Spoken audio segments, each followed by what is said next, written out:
Hi, I'm Tony Nichols, and welcome to Chamber Chat, a program put together by the Salisbury Area Chamber of Commerce to keep you informed on what's going on in your chamber and in your community.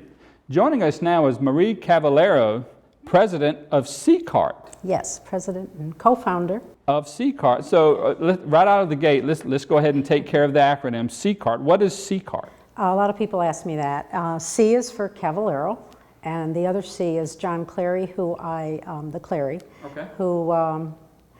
got us started with this, actually. Okay, so it's his fault. So this is, yeah, it's his fault. Did you just tag Anyway, along? yeah, watch out what you wish for, you That's know. right. You just tag along and get the title president. Exactly. And so it's Cavallaro Clary Art, A-R-T. Okay, very good. So CCART. So what is CCART? We're primarily a foundation that gives scholarships to area students, seniors, for pursuing their career in the arts. So they can go to any college, and we want to give them, a jump start. So. Okay, so it sounds like a fantastic program. Thank you. Why? Well, it not only gives the seniors a boost, it also gives the community a chance to get to know artists, get to know kids who are really pursuing the arts. And it's kind of a long process, an all-year process. And we have a huge sale that of artwork that gives us the money for the CCART, and get to know the artist as well in the community. Well, with the school recently taking in, now is a great time for this to air on Chamber Chat, so all the seniors can see it. Yeah. How long has CCART been around? How did it come about? 16 years. This is Wow. our 16th year. And we've given scholarships starting in 2001 was our first. We started the foundation in 1999, but our first scholarship went to a fellow from Bennett High. Okay. And he got, I think it was only $200.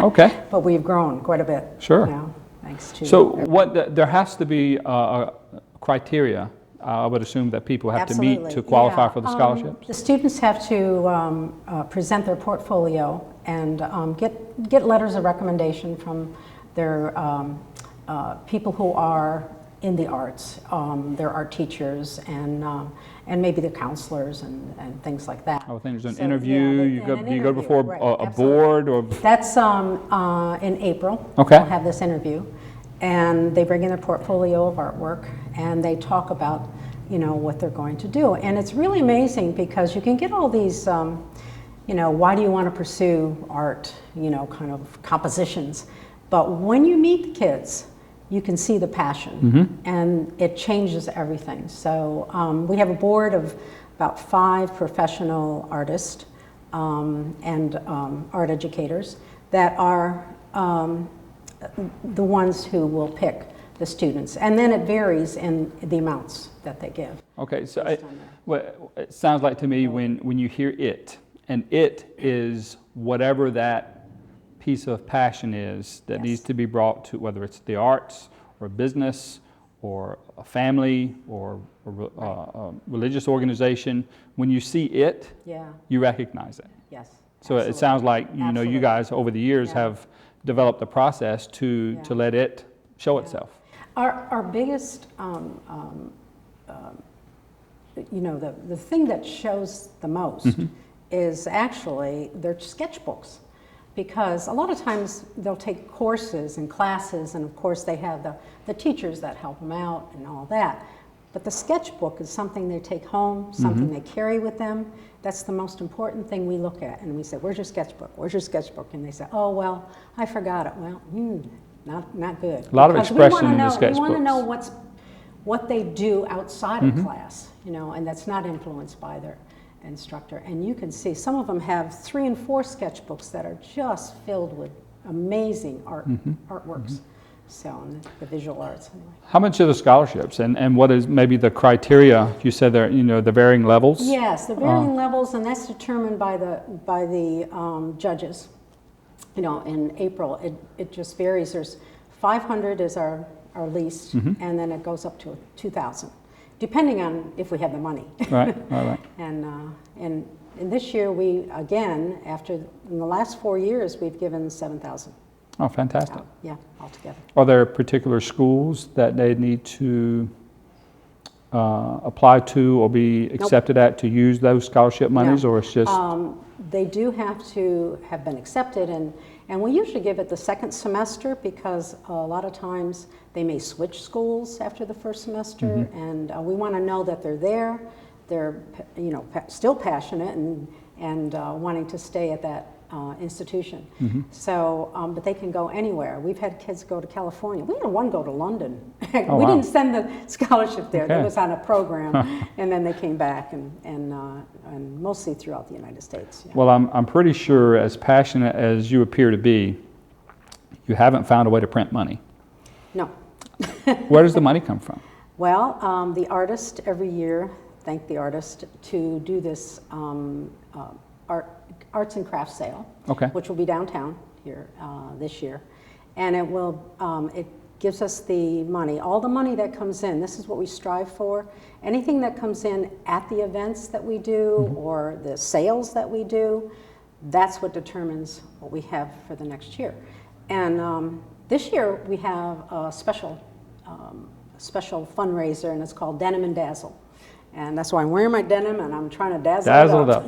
Very good. And Denim and Dazzle was done in 2009, and it was very successful, and we just wanted to do something a little bit different for our Sweet 16 year. Okay, very good. And it's going to be fun. Everybody wins in this Denim and Dazzle, so it's So give us is this what we could expect in Denim and yeah, Dazzle? you can come casual and bling it up, that's, the So way in to my go. mind's eye, I have the bedazzler pictured Oh, really? from Ronco. Oh, yeah, cool. And someone's at home working away right now Now, to just trying raise money. dazzle you up. Well, when you buy a ticket, the ticket goes into a lottery, a drawing. And I've collected, almost there, I've collected 100 pieces of artwork. Oh, wow. So there's 100 tickets to be sold. And every artist that is in the, is offered a spot the next day at the sale that we will have as well. But at the event, when we pull the first ticket, that person gets the pick of the crop, the pick of 100 pieces that are there. And we have pieces from $50 to, $600, and I think we're going to get a couple pieces worth more than $600. And whatever number ticket or whenever your ticket is drawn, you get to select from what's Yes. left. Yeah, and it goes right through until the last ticket is pulled. Very so good. Everyone wins, and it's kind of an interesting thing. And the artists have been great to support us. So. What if there's a conflict in attendance and I've bought a ticket and I can't attend the event? Well, we have a plan, so we accommodate everybody. On the back of the return card, that you want to buy a ticket and you can't make it, but you still want to, win a prize. There are 2 choices for every ticket, and you can go on the website, and by the middle of September, we have everything on the website that we have offered, and they can put their choices. So if their ticket gets drawn, we will have their ticket. We'll have dual tickets so that we keep one, and we will ask, if the first one gets, if it's available, they get that first choice. If not, Just then we goes have to the next. another drawing in a hat, which is all the remaining pieces, and then they'll get that piece. Gotcha. So that's there. So. Well, let's talk about what's over our shoulders right now. I guess we'll call this a window into your world. Yes. So tell us about your window. The Powell building, the Vernon Powell Shoe Company, is so good to us, and they allow us the gallery under glass, which is where we feature our winning students. Students who got scholarships. So these are scholarship students. They are 7 of them. And they're from all over the 9 counties. We do 9 counties. They come in. Fantastic. And we also include Delaware and Virginia. And these will be in the window at the Powell building throughout the year, actually. We try to keep them in. And we have their artwork exhibited. So it gives a little information about them, where they're going to school, and who we are, and also you can see the Community Foundation helps us a great deal, as well as this year the Tony Tank, the Redmonds helped us to frame pieces and get them on the wall, and so it's really exciting to see the work, the actual work of the kids. As exciting as the work is the community, once again, wrapping around something and supporting it, as they always do. Yeah, they do. If I want to know more about CCART, where do I go? How do I find out? The website is great. We have also about myself and John Clary and the founders, and it's www.ccartfoundation.org. Okay. That's the best one. And you can also go to our CCART1@live.com is our email. Okay. And you can call me too. It's 410-546-1068. And your home address? No. We'll stop with that one. I'll stop there, yeah. Well, Marie, thank you very much for coming and sharing what CCART is. We can certainly see it in you. And you're welcome back to Chamber Chat anytime. Yeah. Thank you. Appreciate it. We'd like to give you an opportunity now to take a look at the upcoming events with the Salisbury Area Chamber of Commerce.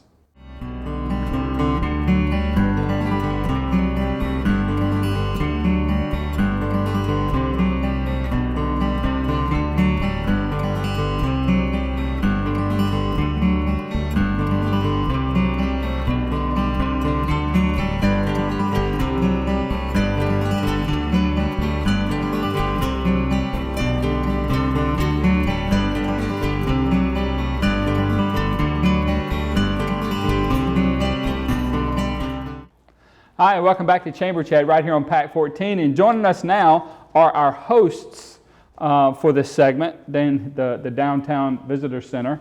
Laura Kordzikowski, the Business Development Specialist for Salisbury, and Jamie Heater, the newly appointed Executive Director for the Salisbury Arts and Entertainment District.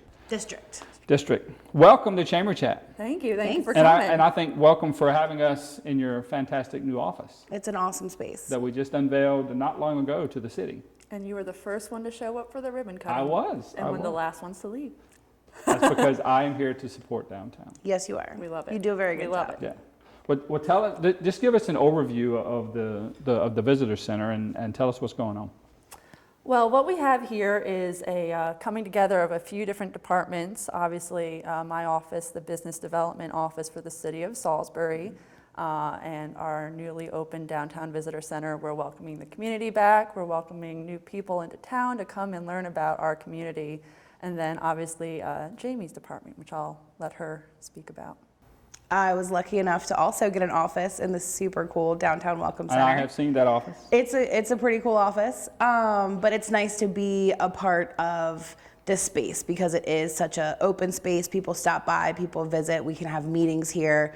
We have a conference table so we can get a whole lot of community leaders together to really start to plan and talk about some of the changes and some of the actions that our city is planning on taking in the next year to kind of shake things up a bit. With where the city has been in the last year, one can only imagine, where we're going over the next year. We'll get to that in a few minutes. But Laura, you said something just a second ago that intrigued me a little bit. You said, welcome the community back.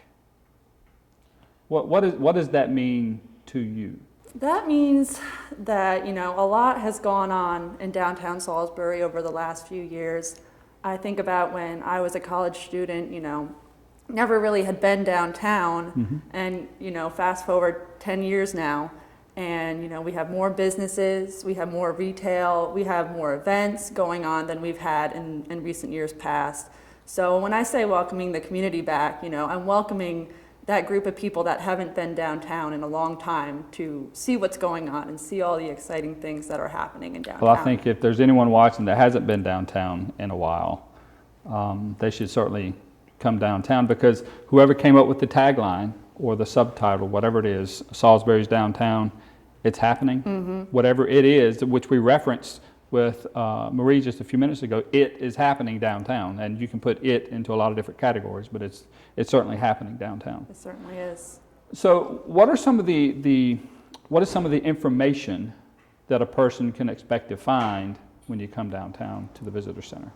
First and foremost, they're going to be greeted with a warm, smiling face. Any questions they have about businesses, where to go eat, where to shop, what events are happening, we're here to give it all to them and to be just really a central repository for that information. At the ribbon cutting, I saw a very cool map of downtown that, talks about you're here and here are the eateries, here are the pubs, the restaurants. It was a well thought out and very easy to read for people like me. Yeah, definitely. Shout out to Casey Martin. She did a great job putting that together for us. It's got all your retail, restaurants, some information on events, and just ways to stay, informed and engaged in downtown Salisbury. What are the hours of the visitor center? Right now we're operating 8:30 to 4:30, Monday through Friday. Trying to throw in some special events. We'll be open for Fridays at 5, which is a new event that's come to downtown Salisbury, third Fridays, and really just hoping to expand those hours in the near future. A lot of cornhole going on Fridays out in the street. And ladder ball. Just my favorite. There you go. So Jamie, what are some things that are going to be happening downtown over the next year? Fridays we at 5. only have an hour. Okay. So. I know. Brace yourselves, guys. The Fridays at 5 was kind of the first new introduction, and I think that stems from the fact that Third Friday is awesome, everybody loves it, but it's only once a month. Right. And where do you go from that, to connect Third Friday, First Saturday? And one of the suggestions during the branding process was to really start to create the idea in people's minds that every Friday night there's something going on downtown. Not just one time a month. Every Friday night you can expect activity. So Fridays at 5 is a first step towards that. It's just in North Division Street. It's games, family friendly, cornhole, ladder ball, can jam, some beer and wine served, some music playing, only for a few hours, just kind of to kick off the night. And then we advertise all the rest of the things that are going on in downtown at the various galleries, restaurants, bars, venues, etc. So that's the first thing. It's kind of a small event in and of itself, but it happens every week, so that makes it kind of large. The next thing, though, we will be introducing some more actual events, like standalone weekend festivals, things like that, as well as producing a New Year's Eve and Third Friday and other events as well. So you'll start to see some new things as we get rocking and rolling, but Fridays at 5 is kind of our first introduction. Yeah, I'm looking forward to New Year's Eve myself. That was something that just happened and really exploded in a really good way. Yeah. And I think a lot of people now look forward to New Year's. I was going to ask you if you didn't bring it up, knowing that it was coming, to make sure everyone knew that New Year's Eve was coming back. It's coming. I am thrilled to work on it again. I worked on the first 2 New Year's and had to take a break last New Year's, but now I'm back and I'm really excited to put that on. We're already in the planning process to get that all lined up, and I'm really excited. Well, now I'm going to do something that you never do on live television or taped television. But the audience can't see some of the cool pictures that are on the other side of these cameras, but just give them an idea of what we're sitting here looking at. There are some beautiful, very large format pictures by Stephen DiCarlo on the walls here, one of which is a picture of kids having a water balloon fight at Third Friday. We have a picture of an overhead shot of New Year's Eve from 2 years ago with about 3,000 people in it. You have to come see that picture. It's pretty cool. We have a really interesting shot of downtown over from the Brew River location. The skyline, of the skyline in the city of Salisbury. And then we finally have a shot of Third Friday showing the plaza just completely filled with people. You can see the obelisk and the trees and people on bikes and walking and kids, and it's just a really fun pictures that brighten up the space. And it really gives you a very broad picture, a broad view of the different kinds of events that go on downtown. Because it's not just one tunnel vision thought process. There's something for everyone. So you guys have for sale some items here in the visitor center too. What do you have? What do you guys have for sale? We have some newly branded. We have some T-shirts that have the downtown streetscape. Some other T-shirts that have our new tagline for Salisbury. We have water bottles. We have calendars that have photos that were submitted by community members and voted on by community members for sale. And we have hats, and they're all pretty affordable, $10. So yeah, we're selling those. We should all have one and wear it not only to downtown, but to, Yeah, to share our uptown, whatever Salisbury uptown is pride. in Salisbury. And the pens and stickers are free. Pens and stickers Oh, are free. nice. Very cool. All right, so what else should we know about the Downtown Visitor Center and what's going on down here before we let you guys go? Do you want to tackle that one, or? Is the answer hula hoops? Hula hoops, cornhole, just a really fun place to come check out, and just a lot going on downtown for the future. So, Jamie Heater and Laura Kordzikowski, thanks so much. And if you want to hula hoop, Stop come in. down Show and us see your these skills. ladies. Thanks for joining us on Chamber Chat. thank you. We'd like to give you another opportunity to take a look at the upcoming events with the Salisbury Area Chamber of Commerce.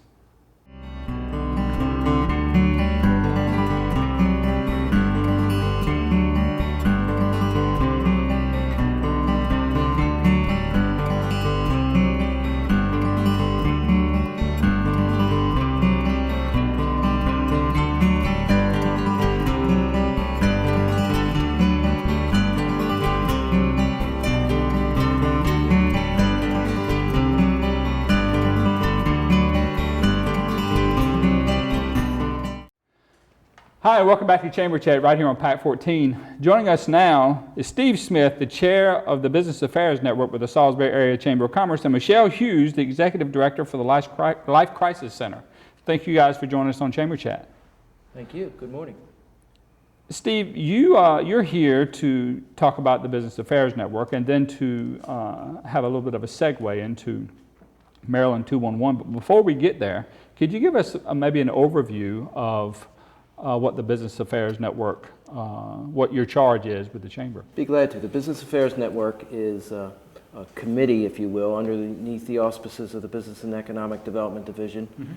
I believe Chris is heading that up. Chris Oxton, that's great. And our job is, we have two goals. One is to identify issues and concerns facing the membership and the community at large, and also to identify resources that are available within the Chamber membership to help satisfy those issues and concerns. And we've got a great project going on. Should I start? Sure. Okay. We identified that there was not a single repository of information regarding senior and elder care community issues, things that you would naturally think of, such as nursing homes and assisted living and home care, but also those things you wouldn't think of, such as ramp building, prescription med care, food services, etc. MAC had a great database. Coastal Hospice had a great database, and Michele Hughes at Life Crisis Center had a great database. But we needed to have a collective source, a repository, if you will.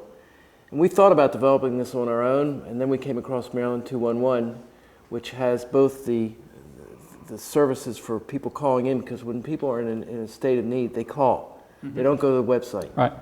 But it also has a website. So I'll turn it over to you. You know, I was privileged to sit in on one of your meetings when you guys brought this up for the very first time in one of your business affairs meetings. And I thought it was a fantastic idea then. And so out of that, you say, rather than try to put it together yourself, there are some places already out there that have this kind of information. And Michele is going to tell us more about Maryland 211. 211 is actually a national movement. Okay. It's been around for about 20 years, started by the United Way, what was then the United Way of the United States, and is now United Way worldwide. And the purpose of 211 is to have an easy number for people to be able to call, something they can remember, 3 digits, 211, where they can get information and referral to Health and Human Services. And just like Steve is saying about elder care, oftentimes you get people who are elderly, who know that they need help, don't really know how to describe what it is they need, right, and who really need someone to help them get help. So one of the things that we do at 211 is exactly that. If someone calls and knows that he or she needs help but can't pinpoint what it is they need, the call specialist will spend a great deal of time on the phone with them, asking questions to find out what it is exactly that is their goal. And then we have a database of about 7,000 entries from around the state so that we can help them to identify those needs. In Maryland, there are 4 211 centers. Okay. We are the center for the Eastern Shore, so there are 9 counties, if you count Cecil, on the Eastern Shore, and we answer the phones for all 9 counties. So anyone from Cecil County to Somerset can call 211, and they will get Life Crisis Center. Then there's a center in Central Maryland, there's one in the DC suburbs, and there's one in Western Maryland. And we all use the same database. We are all connected, so if for some reason our center lost power, Okay. those calls would automatically be answered by the next closest center. So that it's a 24/7 service that's available to anyone in the state by either cell phone or by landline.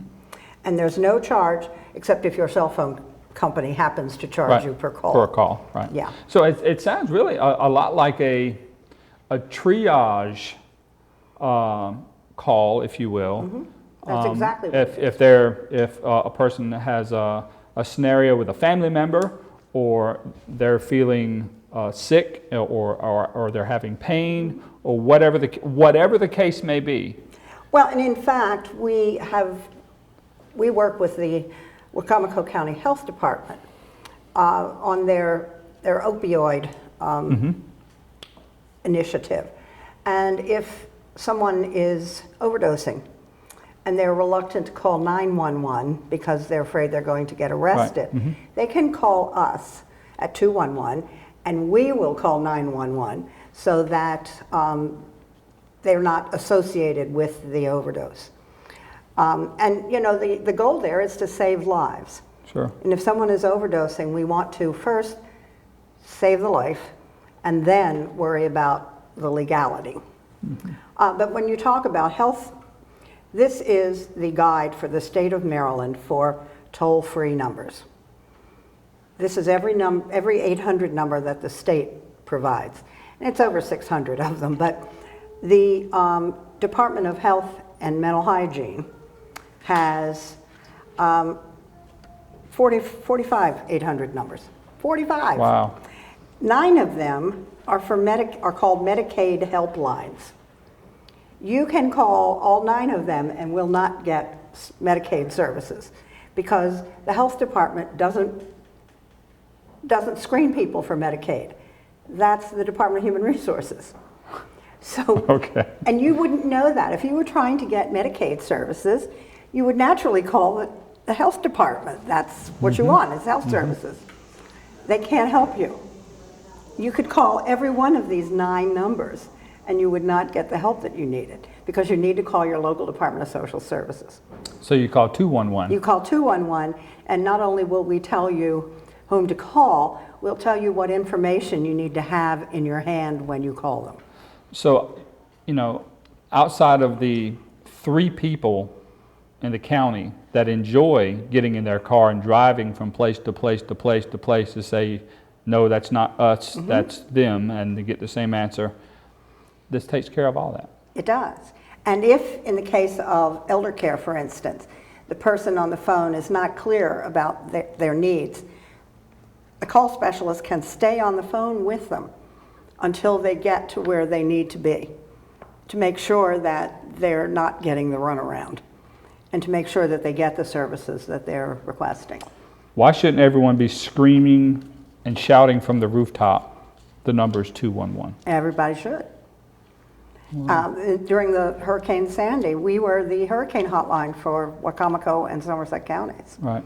And we answered over 1,000 calls on the Sunday that the storm hit.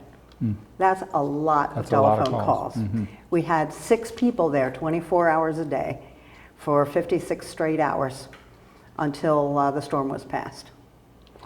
And I'm going to ask you a little unorthodox question here. What business or chamber member in the community wouldn't be a good fit for 211? Or is there such a business? Well, I would think banks, things like that. captive market. Yes, but things like small construction companies, people who have the ability and who want to do things like build ramps for people at home. They're a perfect fit for this because often the only construction company folks know are the people who built their houses. Right. And they're not thinking of that small construction company that would be willing to take on a small job like a ramp building. Mm-hmm. Those kinds of things they're easily arranged, but you have to know whom you're calling. And you have no idea if you pick up the phone book whether someone is reputable or not. Right. And we like to think, I think, that chamber members are reputable businesses. We would like to think so. Since both Steve and I belong to the chamber. Right. But we feel that when we tell someone that this chamber member is someone whom you can call about building a ramp or refitting your house to make it more friendly to your mm-hmm. needs, mm-hmm. that those people, by virtue of their chamber membership, are saying that they want to do a good job. I want to test your knowledge on the spot for a little bit, because that was a very good example of an out-of-the-box scenario that typically you wouldn't think of dialing a number like 211 for. Mm-hmm. What are a couple of other scenarios that you can think of off the top of your head that you would, calling someone to get a wheelchair ramp put on your house? That's a perfect scenario where mm-hmm. people would typically not think of calling a number like that. Are there a few others that you can Sure. For instance, if you live in Ocean City, but you have a sister who lives in Garrett County. Okay. And you know that or you've just discovered, for instance, that your sister is in an abusive relationship. You can call 211 in Wicomico County, and we will connect you with the Dove Center in Garrett County, which is their domestic violence program, and they can help you. Oh, wow. If you have an aging parent who lives in Montgomery County, and you live here, we can help to connect you to aging services in Montgomery County, because our database includes the whole state. And that's what makes, not everyone lives in the same area that their children or their aging parents mm-hmm. live in. And having the ability to give you services anywhere in the state makes a huge difference. I'd like to pause this program for just a second for a public service announcement. You need to dial 211 if you have any questions. That is fantastic to know that those kinds of resources are available from 211. Mm-hmm. So I'm a chamber member, and I wanted to make myself known to you and how to get in this database. Yeah. How would I do that? We have a form which we have created specifically for for-profit businesses. Okay. Who are members of the chamber, because we made a decision that we would do chamber members. Mm-hmm. Is that right? Yes, and it should be posted on the website shortly. We hope to go live October 1st. Okay, if not, we could pick up the phone and call Sophia Schmecker at the chamber. Mm-hmm. Mm-hmm. She could point us in the right direction. Or they can call us. Very good. And at 211. At 211. Yes. Well, Steve, Michele, any final comments before we wrap this thing up? I got to tell you, from the first time I saw Michele's operation, I was incredibly impressed. I'm impressed as well. How many people do you have working inside? 38. 38 people. How many people in Maryland 211? On any given shift, 2 to 4, depending They're taking on 35,000 calls a year. Wow. And we're going to add to those because this is a need in our community. There's no question about it. And hopefully this is just a small way that will lead to a much larger audience to get this information out. Thank you so much, both of you, Michele and Steve, for coming on Chamber Chat and getting this information out. Thank you, Tony. Thank you, Sophia.